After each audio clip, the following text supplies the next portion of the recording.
What's going on, YouTube? It's the Bushy Beard, and I'm back, and I'm bushier than ever, and I'm back with some of my favorite channels on YouTube, which is the Vsauce channels. You got Vsauce, Vsauce2, and Vsauce3, all fantastic channels, and we're going to do Paper is the Size of the Universe, the universe in 7 objects. I love him. I love his ability to create a video and suspense and things like that. And it's always an interesting topic. Some are more so interesting. Maybe I'll pick out some of my favorites for us to go through as well. But this one just came up and I wanted to watch it. So I figured I'd wait and do a reaction to it because I like to share my likes with you guys and hope that you like it as well. But if not, that's okay. You don't have to watch it. I love learning and I love being amazed. And it's just my kind of thing. Like I love learning without having to be tested on stuff. And so, like, this kind of learning is my favorite because usually it's a lot of paradoxes and stuff like that, and I love paradoxes. But yeah, here we go. Let's check it out. Vsauce, Kevin here, and this briefcase contains the entire universe and everything that makes humanity human. Alright, so we got playing cards, a Rubiks Cube, a pencil, paper, and $1 and sugar with 1, 2, 3, 4, 5, 6. I'm missing something. There's something else that I'm not seeing or something. But I know that I don't know. I don't know where it's going. I was trying to make like an educated guess as to what each thing would represent.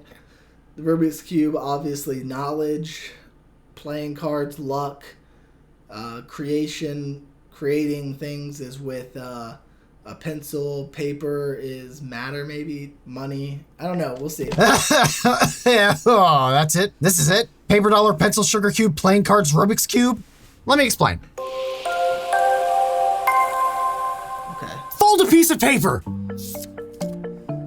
Again. And again. A sheet. I think you can only fold it 9 times. I'm not 100% sure. It might be less than that. Paper is about 4/1000ths of an inch. And to get the number of layers after folding, we make 2 to the power of folds. We start with 1, then every fold raises that power 1 more. My folding is not going well. The world record for paper folding is only 12 folds. If we could fold it 30 times, it'd be thick enough to reach space. Whoa. 42 gets us to the moon. At 103 folds. Holy cow.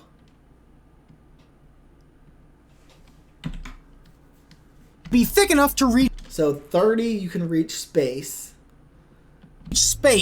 42 gets us to the moon. From a piece of paper?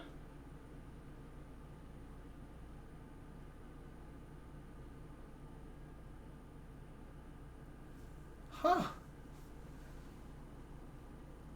It just doesn't seem possible, right?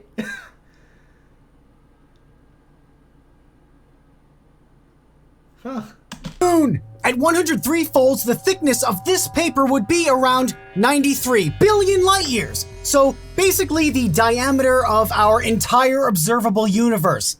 A piece of paper is this. At 103 folds? Holy cow. That doesn't make any sense.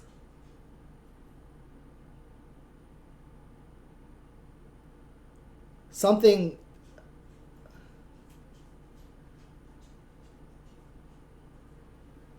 Size of the universe. Humanity. And you're inside this sugar cube. In fact, we all are, or could be. Atoms are tiny, and their fundamental particles are even smaller. A proton is like a femtometer, 1/4,000,000th of a meter. The simple way to think of our body's makeup is that atoms are a collection of particles with a fair amount of empty space between them. Quantum physics shows. So technically, yeah, it's interesting to think about because everything has space between it. So you should be able to push your way through everything. Obviously, that's not possible.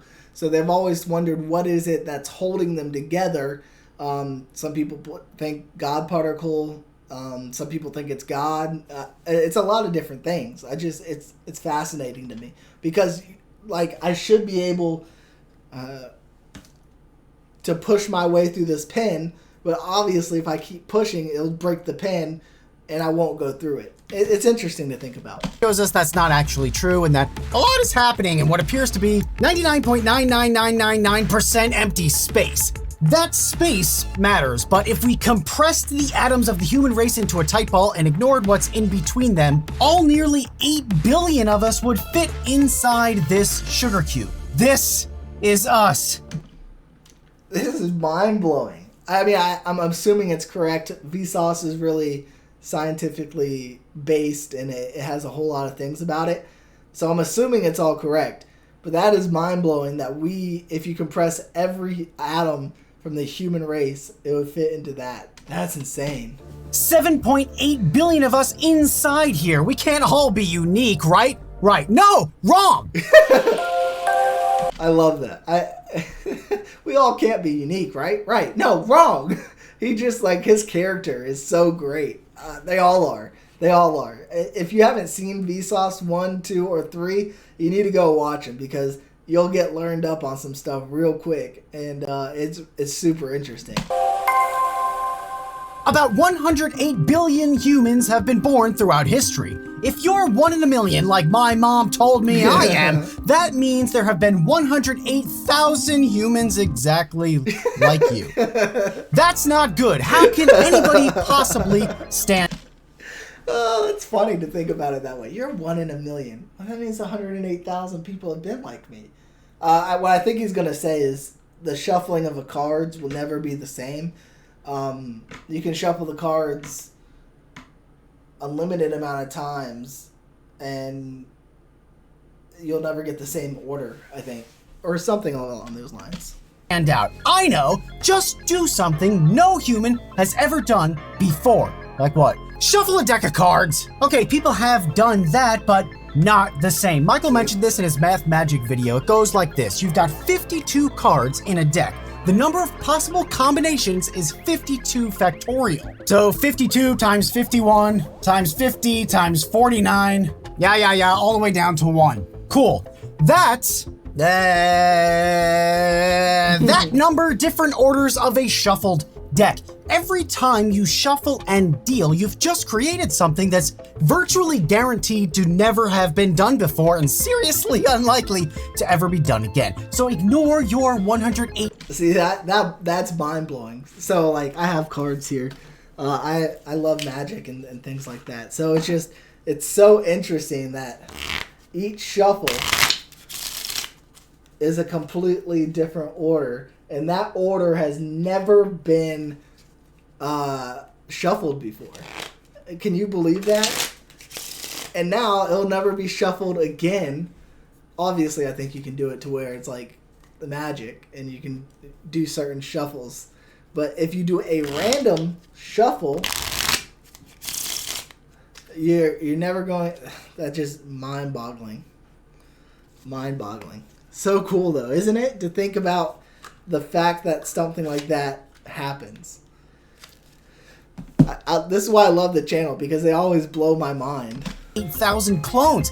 Opportunities to be unique are actually everywhere. And there's no limit to what you can do because you, my friend, you watching this video, you're a supercomputer.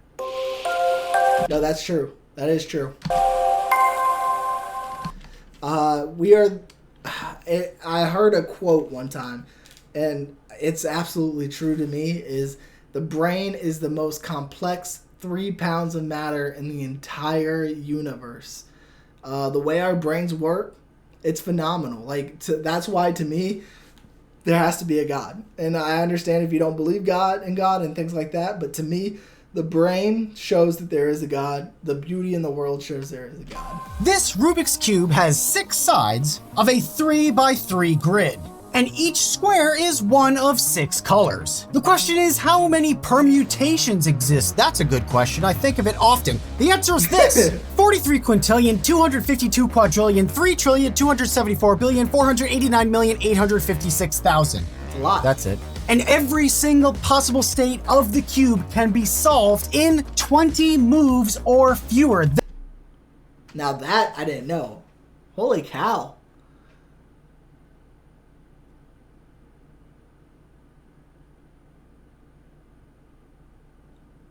That's insane. I obviously not speaking a lot because I'm trying to wrap my mind around that there's so many different ways the Rubiks Cube can be placed, but they all only need 20 moves.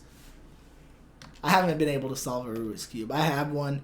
I don't want to look up the rhythm or anything like that. I just want to be able to enjoy it and try to solve it eventually. I'm not good. That's called God's number, and it took Google 36 CPU years of computing power to determine. Du Yusheng solved the classic 3x3x3 Rubik's Cube in 3.47 seconds. Maybe it takes you longer, but you're mentally capable of processing any one version of 43 quintillion problems and solving it in a surprisingly low number of steps. You solve problems in the world, and if you're like me, you go outside once a month to get more peanut butter, and you notice, hey, there's other people around. That's funny. That's funny. And his segues are so good too. This helps connect us, but you've got to think about it the right way. This doesn't actually have intrinsic value. Money isn't actually worth anything. And that's what blows my mind, is that we are so invested in something that doesn't actually have value. It's just a perceived value that we place on it based on the systems we have in place. But like, if tomorrow I woke up and said, my business is no longer going to accept money, but we're going to accept bananas, all of a sudden bananas become more valuable than money in my store, right? It's just it's a system. It baffles me.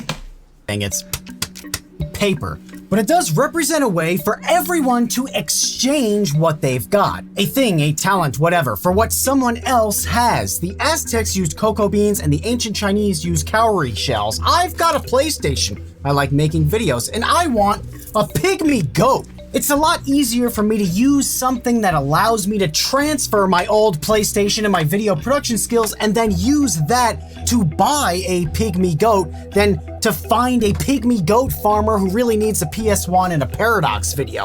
See, that's interesting. I didn't think of it that way.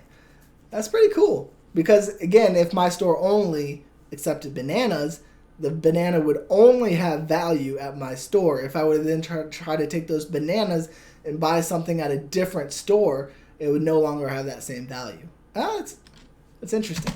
No, we have a system that converts what we've got into what we want and gives someone else a way to get what they want with what we've got. And it's not just about money. Currencies like love and trust and loyalty spend nicely too. You can be you with others. That's why we're capable of making incredible things.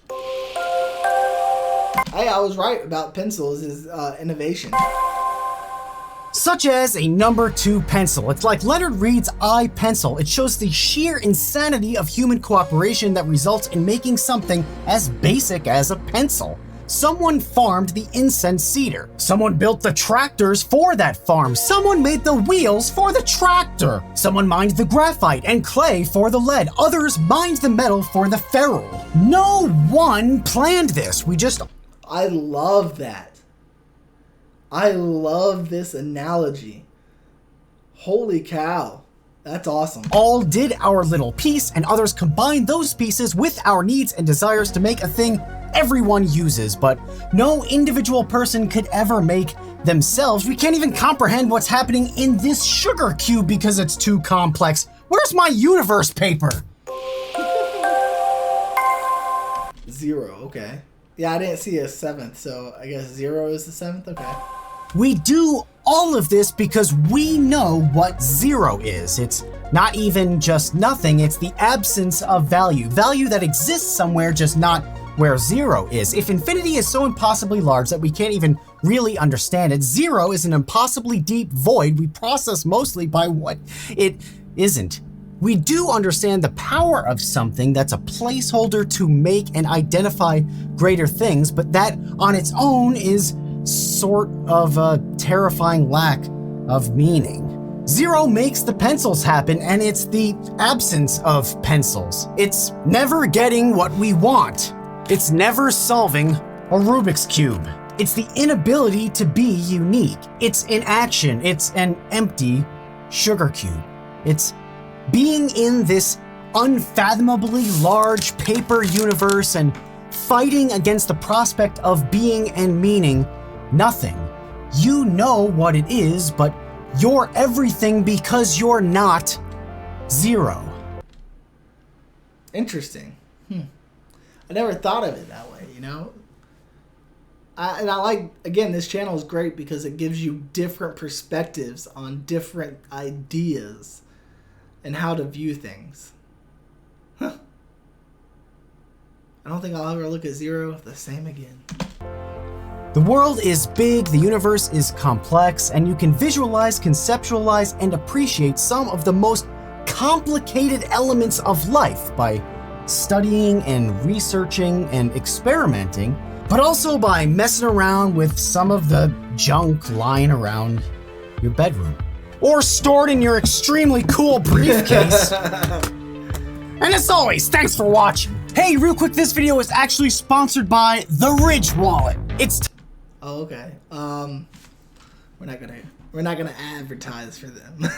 I will put this link in the description, but there's so much fun to watch a video like this that it's absolutely mind-boggling. Lots to think about, and it's just so much fun.